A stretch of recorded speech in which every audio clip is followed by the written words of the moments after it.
Then that concludes questions for oral answer. I call on Government Order of the Day number 1. Enhancing Identity Verification and Border Processes Legislation Bill, first reading.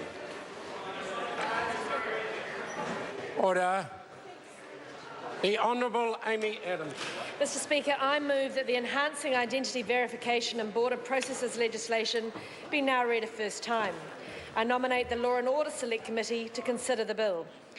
Mr Speaker, this bill will provide key government agencies with more of the information and tools they need to keep New Zealanders safe. It will improve the safety of New Zealanders by streamlining how agencies work together to establish and share the identity of offenders and use that information to ensure their sentences are properly carried out. It implements a shift away from name-based records held by individual agencies to a single, shared anchor identity based on unalterable information. It implements the remaining aspects of the government's response to the inquiry into the matters concerning the escape of Philip Smith Traynor. That inquiry called for a step change in the way identity is verified and shared in the justice sector. That step change is delivered through this bill. Mr Speaker, before I discuss the bill, it's worth casting our minds back to the events that led to the inquiry. Philip Smith was a serving prisoner, convicted and sentenced to life imprisonment for murder, and convicted and sentenced for child sex offending, extortion and kidnapping.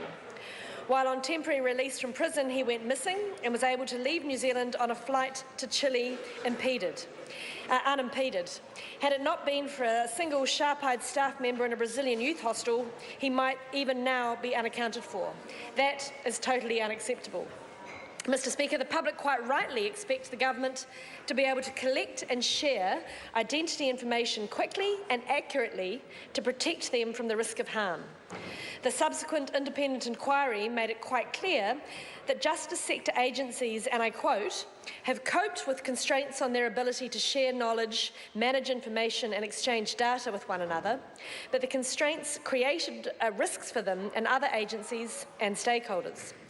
It's therefore not surprising that the inquiry saw the lack of information sharing as a failure to protect the public against risks, particularly those arising from confusion about criminal identities. The inquiry highlighted that this incident was more indicative of systemic failings to share information between relevant agencies. There have been a number of changes to operational practices in the way serious offenders are managed, but we also need an improved legislative mandate to ensure that other offenders and mental health patients subject to the criminal justice system cannot exploit the same weaknesses in the system. This bill enables justice, border and identity sector agencies to manage the ongoing risk posed by offenders. It enhances border processes to better identify people who are not permitted to leave the country. The first of the changes in the bill that I would like to highlight is the authorisation for specific agencies to share identity information with one another. The inquiry outlined the need for agencies to efficiently share and manage identity information to address the risks associated with multiple identities being used by offenders and others subject to travel restrictions. The bill provides clear authorisation to share and use identity information to verify people's identity in certain circumstances. These provisions focus on identifying people who are subject to the criminal justice system to ensure they cannot breach their conditions or mislead government agencies. This includes when police are charging someone, when internal affairs are issuing passports or other identity documents, and where an offender is attempting to abscond from New Zealand. Mr Speaker, we need to move away from name-based records held by individual agencies to a shared anchor identity which is based on unalterable information. Accordingly, the bill enables the use and disclosure of a range of identity information, including biometrics such as photos, fingerprints and facial recognition. I'd also like to draw the House's attention to amendments that will enable specified agencies to access key identity information for harm prevention and law enforcement purposes. Both the driver's licence and the births, deaths and marriages database have important identity information. The inquiry noted that access to this information for law enforcement and harm prevention purposes is unduly restrictive. The bill makes the changes needed to ensure that agencies are authorised to access the information they need to protect the public and enforce our laws. The information sharing provisions in this bill have built-in safeguards to protect against inappropriate sharing. The primary safeguard is that the bill sets clear parameters for the circumstances in which information can be shared. It has a clear focus on maximising public safety through effective verification of offenders.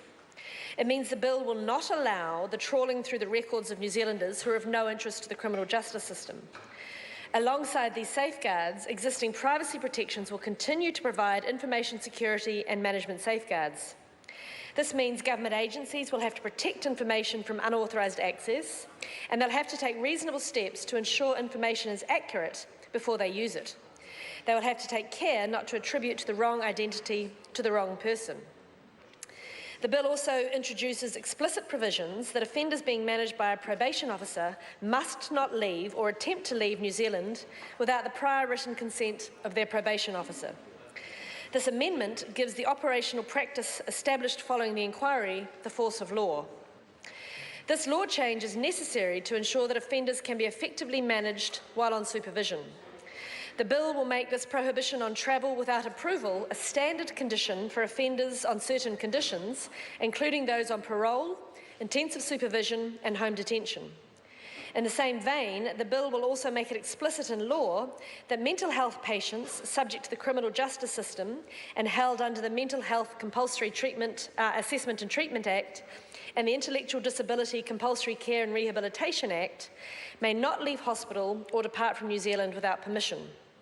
These individuals are held in secure facilities to protect themselves and the general public from harm. Mental health providers will be clearly authorised to prevent these individuals from travelling unless they are granted leave.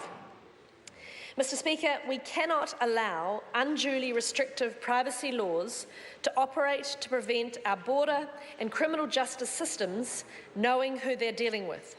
We must ensure that the imposed sentences cannot be defeated through the use of multiple aliases. The inquiry made clear what needs to be done, and this bill makes the necessary legal changes to allow government agencies to work to prevent such an incident from occurring again. I commend the bill to the House. The question is